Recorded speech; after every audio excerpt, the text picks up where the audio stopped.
Parker को कभी उम्मीद नहीं थी कि वह एक 18 वर्षीय सुंदर युवती के साथ प्यार की चिंगारी महसूस करेगा।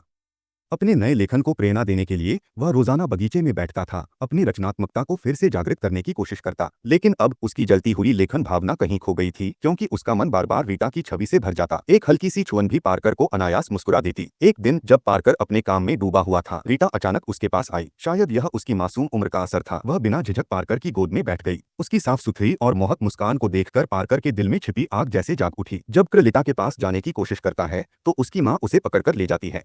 इसके बाद के दिनों में लिटा और भी बेलगाम हो जाती है। यहाँ तक कि नाश्ते में बेकन खत्म होने पर भी पार्कर को कोई परवाह नहीं होती, क्योंकि लिटा की उपस्थिति ने हैम्बर को पूरी तरह कमजोर कर दिया है। लिटा की माँ भी पार्कर की ओर आकर्षित होती है, लेकिन क्र के दिल पर उसकी माँ के प्यार का कोई असर नहीं पड़ता। ऐसा लगता है जैसे तीनों एक साथ बातचीत कर रहे हों, लेकिन पार्कर का ध्यान केवल लिटा पर होता है। यह स्थिति माँ में जलन पैदा कर देती है। वह गुस्से में लिटा के हाथ से गुड़िया छीनकर उसे फेंक देती है और उसे ऊपर जाकर सोने के लिए कहती है। लेकिन लिटा न तो ऊपर जाती है और न ही उसकी बात मानती है, अपनी बॉडी को जिद्दीपन से झटकते हुए, जबकि माँ पास में खड़ी होकर असहजता से टोक रही थी। माँ की यह कोशिश पार्कर की नजरों को रोकने में नाकाम रही। माँ को लगा कि यह ज्यादा दिन तक नहीं चलेगा और उन्होंने फौरन रीटा को शहर के बोर्डिंग स्कूल भेजने का फैसला कर लिया। रीटा के मन में अनिच्छा भरी हुई थी, फिर भी वह माँ की मर्जी के खिलाफ नहीं जा सकी। जब पार्कर को इस बात का पता चला तो वह खिड़की की तरफ दौड़ा ताकि रीटा की नजरों से सामना हो सके। जैसे ही रीटा ने पार्कर को देखा, वह उसकी तरफ दौड़ पड़ी। दौड़ की तेजी से उसकी सांसें थमने लगी। रीटा जैसे ही पार्कर की बाहों में पहुंची, वह उसकी बाहों में समा गई। एक अचानक उमड़ा हुआ भावनात्मक क्षण दिल में छा गया। क्रोधित होकर वह सीधे रीटा की अलमारी में घुस गया। टॉम के जाने के बाद माँ ने हैम्बर के प्रति अपने प्रेम को व्यक्त करने का अवसर पा लिया। उसने कहा,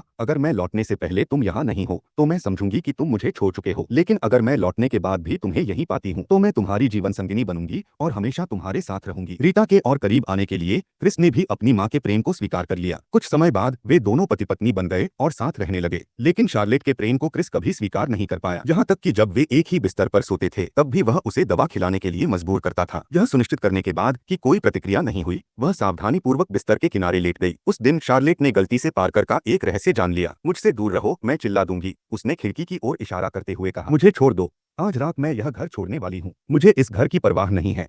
डायरी में शार्लेट के लिए तिरस्कार भरी बातें लिखी हुई थीं और रीटा के लिए प्यार और यादें भरी हुई थीं। यह पढ़कर शार्लेट ने फैसला किया कि वह रीटा को अपने साथ ले जाएगी। उसने अपनी भावनाओं को शांत करने के लिए 1982 का एक गिलास रेड वाइन उठाया। तभी फोन की घंटी बजी। फोन पर किसी ने कहा कि शार्लेट का एक गंभीर सड़क दुर्घटना में निधन हो गया है। जब पार्कर दुर्घटना स्थल पर पहुंचा तो उसने देखा कि शार्लेट जमीन पर पड़ी हुई थी और हिलडुल नहीं रही थी। बाहर से वह अपनी पूरी कोशिश कर रहा था कि वह दुखी और हताश लगे ताकि पुलिस को कोई शक न हो, लेकिन अंदर से उसका दिल पहले ही कहीं और उड़ चुका था। उस दिन वह रीटा के स्कूल गया। लंबे समय के बाद रीटा को देखकर वह बहुत खुश हुआ, लेकिन जब रीटा ने अपनी माँ के बारे में पूछा तो पार्कर ने झूठ बोलते हुए कहा, माता पिता बीमार होने के कारण अस्पताल में भर्ती थे। के ने प्यार से रीटा के मोजे उतारे और बताया कि उसने अलग से एक कमरा बुक किया है।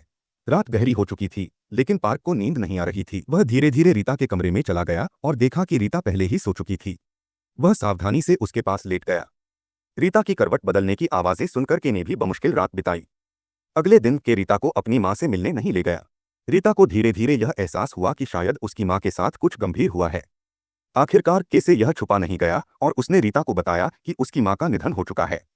लंबे समय तक दुखी रहने के बाद वह पार्कर के कमरे में गई। एक गलती करने वाले बच्चे की तरह वह उसकी गोद में लेट गई। शायद इस समय केवल यही आदमी रीटा की दुनिया में थोड़ी सी गर्माहट ला सकता था। रीटा को सुकून देने के लिए पार्कर ने फैसला किया कि वह उसे दुनिया की सैर पर ले जाएगा। इस खुशहाल यात्रा के दौरान रीटा अपनी माँ के निधन के दर्द को लगभग भूलने लगी। वह प्यारी लड़की अक्सर पार्कर के साथ मस्ती करती और पार्कर कभी नाराज नहीं होता। वह उसके प्रति एक पिता की तरह स्नेह दिखाता। इस तरह हंसी और खुशी के माहौल में वे एक के बाद एक शहर घूमते गए। समय के साथ रीटा ने स्पष्ट रूप से थकावट और उदासीनता महसूस की। वह हर दिन के साथ बंधी रहने से तंग आ गई थी, जैसे वह एक पिंजरे में बंद पक्षी हो जिसके पास कोई स्वतंत्रता नहीं थी। क्रू ने भी लीटा के दुख को महसूस किया और उसने लीटा के लिए एक स्कूल खोजने में मदद की, लेकिन क्रू यह नहीं जानती थी कि पिंजरे में बंद पक्षी को एक बार आजादी मिल जाए तो वह वापस नहीं लौटता। जब लीटा को पता चला कि वह स्कूल जा सकती है तो वह बहुत खुश हुई। स्कूल में उसने एक नाटक मंडली के एक आकर्षक वरिष्ठ से मुलाकात की। उसे कुछ गलत महसूस होने लगा और उसका नियंत्रण बढ़ता गया। उसने स्कूल के प्रधानाचार्य से मुलाकात की और लीटा को स्कूल से निकालने की बात की। जब लीटा को इस बारे में पता चला तो दोनों के बीच जोरदार बहस हो गई। पहले मुझे मारो, मैं जैसे तुमने मेरी माँ को मारा। हाथ, मैं तुम्हें कहता हूँ कि मुझे मारो।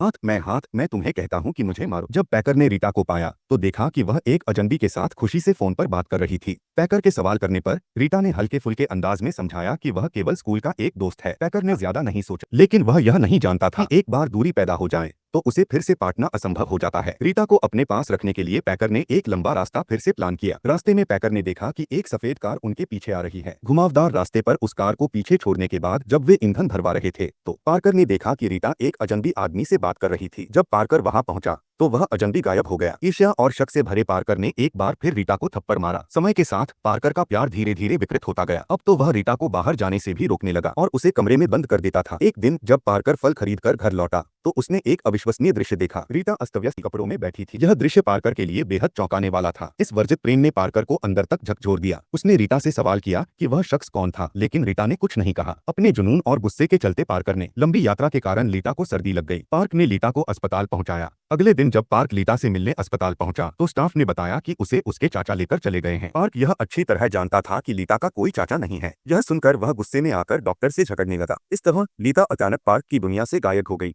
अगले कुछ महीनों तक पार्क ने उसे ढूंढने की हर संभव कोशिश की, लेकिन लीटा का कोई पता नहीं चला। समय बीतता गया और 3 साल गुजर गए। पार्क अब भी लीटा को खोने के दर्द में डूबा हुआ था। फिर एक दिन पार्क को लीटा की तरफ से एक पत्र मिला। पत्र में लिखा था कि वह अब शादीशुदा है, लेकिन उसकी जिंदगी बहुत कठिनाई में गुजर रही है। उसने पार्क से कुछ पैसे भेजने की गुजारिश की। 3 साल बाद जब पार्क ने दोबारा लीटा को देखा तो वह पहले की तरह नहीं दिख रही थी। उसके चेहरे पर पहले जैसी रौनक नहीं थी, बल्कि समय और संघर्ष के निशान साफ झलक रहे थे। क्लर से पूछा गया कि उसने पहले क्यों छोड़ दिया। उसने कहा कि वह उस समय बहुत युवा थी और उसने सोचा था कि उसे अपनी जिंदगी के लिए सही साथी मिल गया है, लेकिन अंत में उसने पाया कि वह व्यक्ति एक लड़कियों के साथ खेल करने वाला पागल था। इससे वह भाग गई और अपने वर्तमान पति से शादी कर ली। लेकिन नाउम्मीद पार्कर ने लीटा से उसके साथ चलने की भीख मांगी। लीटा ने पूछा कि अगर वह उसके साथ वापस नहीं गई तो क्या उसे पैसे नहीं मिलेंगे। इस पर पार्कर ने सीधे अपनी सारी जमा पूंजी उठा ली। लीटा हमेशा की तरह इस स्थिति से बचने की कोशिश कर रही थी। क्लर यह अच्छी तरह समझ गया कि वह किसी ऐसे व्यक्ति को रोक नहीं सकता जो हमेशा अपनी दुनिया में रहता है। इस समय वह केवल जल्द से जल्द वहां से निकलना चाहती थी। वह लड़की जो अब फिर से पहले जैसी चुलबुली और प्यारी बन गई थी। उसने तय किया कि वह लीटा के लिए कुछ करेगी। इसके बाद उसने उस दरिंदे को ढूंढ निकाला जिसने उस लड़की के साथ खिलवाड़ किया था और उसे गोली मार दी। फिर वह अपनी पुरानी कार में बिना किसी मंजिल के सड़क पर चलने लगी, जब तक कि उसने अपनी गाड़ी लीटा के जन्मस्थान के छोटे से कस्बे के ऊपर रोक दी, वहीं जहां उसका प्यार शुरू हुआ था। क्लेयर का दिल पूरी तरह टूट चुका था। वह इस बात से उदास नहीं थी कि लीटा अब उसके साथ नहीं थी, बल्कि इस बात से कि अब इन हंसी खुशी के पलों में लीटा की आवाज नहीं थी। सच्चे प्यार में सम्मान और समझ जरूरी है, न कि अधिकार और नियंत्रण। जब प्यार एक बंधन बन जाता है तो वह अपनी असली खो देता है। इसके बाद सिर्फ दुख और पछतावा रह जाता है।